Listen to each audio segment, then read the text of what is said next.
তো আজকে আমরা চলে এসেছি ভারত ও বাংলাদেশের শেষ প্রান্তে মুস্তাফুর এলাকায় যে নীল পুজো বা ছট পুজো হয়, সেই ছট পুজোর মন্দিরে কিন্তু আমরা এসেছি। তো এখানে দেখতেই পাচ্ছ যে শিবের মন্দির বা শিবের মূর্তি রয়েছে। আর এখানকার পুরো বিস্তারিত ভিডিও তোমাদের এই ভিডিওর মাধ্যমে দেখানোর চেষ্টা করব। যে মুস্তাফুর এলাকা, যেটা ভারত ও বাংলাদেশের সীমান্তে অবস্থিত, সেই এলাকাটিতে সেখানকার কালচার আর সেখানকার যে সামাজিক অনুষ্ঠান রীতিনীতি সব কিছু মেনে কিন্তু এই নীল পুজো হয়। আর এই নীল পুজোটা কিন্তু আমাদের ওয়েস্ট বেঙ্গলের মধ্যে অন্যতম একটি শ্রেষ্ঠ নীল পুজো, যেটা আমাদের উত্তর চব্বিশ পরগনা জেলার মধ্যে জলেশ্বর, গাইঘাটা জলেশ্বরের নীল পুজো আর মুস্তাফুর সীমান্ত নীল পুজো, এই দুটো নীল পুজো কিন্তু আমাদের ওয়েস্ট বেঙ্গলের মধ্যে সর্ববৃহৎ এবং সর্ববৃহত্তম কিন্তু নীল অনুষ্ঠান বা ছট পুজোর অনুষ্ঠান। তো আমাদের ওয়েস্ট বেঙ্গলের মধ্যে কিন্তু জলেশ্বর যে শিব মন্দির আছে, মহেশ্বর যে রয়েছে, সেখানে কিন্তু নিয়মকানুন পুরো সম্পূর্ণ আলাদাভাবে করা হয়।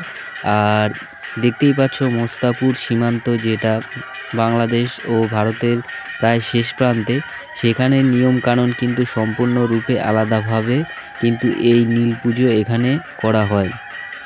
আর তোমরা দেখতেই পাচ্ছ নীল পুজোর যে বাবাকে তুলে আনার আগে আমাদের কিন্তু জলেশ্বর মন্দিরে কিন্তু বাবাকে কিন্তু পুকুর থেকে তোলা হয়। আর এখানে কিন্তু বাবাকে আমরা কিন্তু নদী থেকে তুলতে দেখব। তো তার আগে বাবাকে তুলে আনার আগে কিন্তু এখানে যে সামাজিক ক্রিয়াকলাপ করা হয়, সেটা কিন্তু নাচের মাধ্যমে কিন্তু এরা এই ক্রিয়াকলাপগুলো করে থাকে। আর এই ক্রিয়াকলাপগুলো করার পরেই কিন্তু এরা কিন্তু সেই বাবাকে তুলে আনার জন্য কিন্তু নদীতে নামবে। আর সেখান থেকে কিন্তু বাবাকে তুলে এনে এই মন্দিরে কিন্তু প্রতিষ্ঠা করবে। তোমরা দেখতেই পাচ্ছ এই মন্দিরের আশেপাশে কিন্তু প্রচুর লোক, কয়েক হাজার লোক কিন্তু অলরেডি এই মন্দিরের আশেপাশে এসে গেছে। আর এখানে কিন্তু দেখতেই পাচ্ছ তোমরা এদের নাচ, অসামাজিক নাচ। আর এই হচ্ছে সেই নদী, যেই নদী থেকে বাবাকে মূলত তোলা হবে। আর দেখতেই পাচ্ছ নদীর পাশে কিন্তু প্রচুর পরিমাণে লোক ভিড় করে আছে। আর দেখতেই পাচ্ছ দূরে কিন্তু যে সীমান্তবর্তী এলাকাটি দেখা যাচ্ছে, সেটি হচ্ছে বাংলাদেশ সীমান্ত। আর এই পাশে হচ্ছে মুস্তাফুর, যেটা আমাদের ওয়েস্ট বেঙ্গলের মধ্যে অবস্থিত।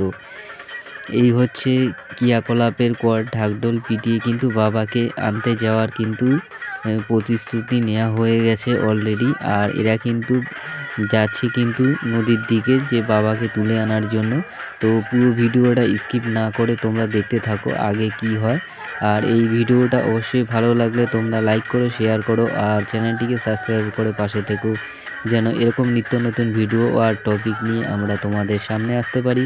তো চলো দেরি না, দেখতে থাকি সামনে কি হয়। আর দেখতেই পাচ্ছ যে কয়জন মা মিলে একটি মূর্তির আবির্ভাব স্থাপন করতে চলেছে। আর এখানে কিন্তু পুরোহিত এসছে, যিনি পুজো পার্বণ করেই কিন্তু নদীতে নামার কিন্তু যে প্রক্রিয়া, সেটা কিন্তু স্টার্ট করবে এদের এখান থেকেই। তারপরে কিন্তু সবাই কিন্তু জলে নেমে কিন্তু বাবাকে খোঁজা চালু করবে। তো বক না করে তোমরা ভিডিওটা দেখতে থাকো।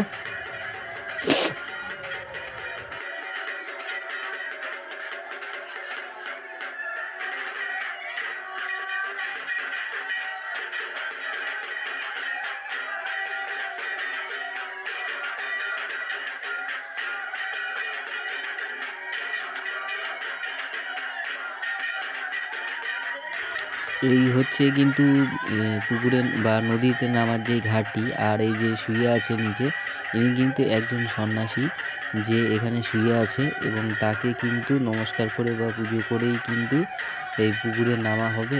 আর পুকুর থেকে কিন্তু বাবাকে তোলা হবে। তো দেখতেই পাচ্ছ মাঠ পুরো লোকজনে ভরে গেছে, লোকজনে ভরে গেছে। আর সবাই কিন্তু এসে ওনার চারপাশে বসছে। বা দেখতেই পাচ্ছ দূর দূরান্ত প্রচুর লোকজন কিন্তু এখানে আসে। আর এই হচ্ছে সেই নদী, যেই নদী থেকে কিন্তু মূলত বাবাকে তোলা হবে। তো দেখতেই পাচ্ছ নদীতে কিন্তু কচুরিপানা ভরা চারিদিকে। আর দূর সীমান্ত কিন্তু বাংলাদেশ, ওই পারটা কিন্তু বাংলাদেশ সীমান্ত। আর এটা হচ্ছে আমাদের ওয়েস্ট বেঙ্গল এই পাশটা, আর ওই পাশটা হচ্ছে বাংলাদেশ সীমান্ত। তো দেখতেই পাচ্ছ যে চারিদিকে, আর ওই যে দূরে দেখতে পাচ্ছ এটা বিএসএফ ক্যাম্প, যেটা কিন্তু আমাদের ওয়েস্ট বেঙ্গলের মধ্যেই রয়েছে। আর তার একটু সাইডেই কিন্তু বাংলাদেশ ক্যাম্প রয়েছে। আর দেখতেই পাচ্ছ যে চারি সাইডে কিন্তু, আর এই যে মন্দিরটা দেখতে পাচ্ছ এই মন্দিরেই কিন্তু মূলত শিব বাবাকে রাখা হয়। আর এই মন্দিরের ভিতরে কিন্তু শিব বাবার ফটো লাগানো রয়েছে। আর এখানেই কিন্তু বাবাকে কিন্তু স্থাপন করা হবে। স্থাপন করা হয়ে যাওয়ার পর তাদের কিন্তু আরেকটি নৃত্য প্রক্রিয়া কিন্তু এখানে কিন্তু করা হবে, যেটা অবশ্যই তোমরা দেখতে থাকো ভিডিওতে।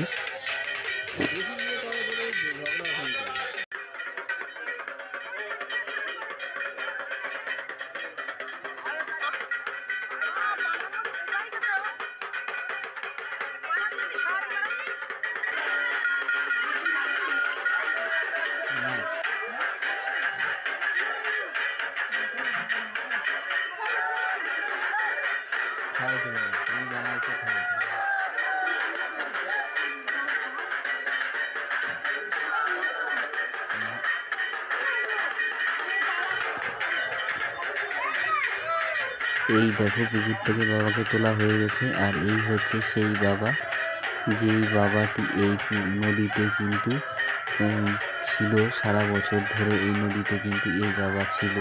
আর এই বাবাকে কিন্তু নীল পুজো দেওয়ার জন্য কিন্তু নদী থেকে তুলে কিন্তু ওই মন্দিরে স্থাপন করা হবে। তো দেখতেই পাচ্ছ চারিদিকে প্রচুর লোক, মানে কয়েক হাজার লোক দেখতেই পাচ্ছ এখানে এসে কিন্তু ভিড় করেছে।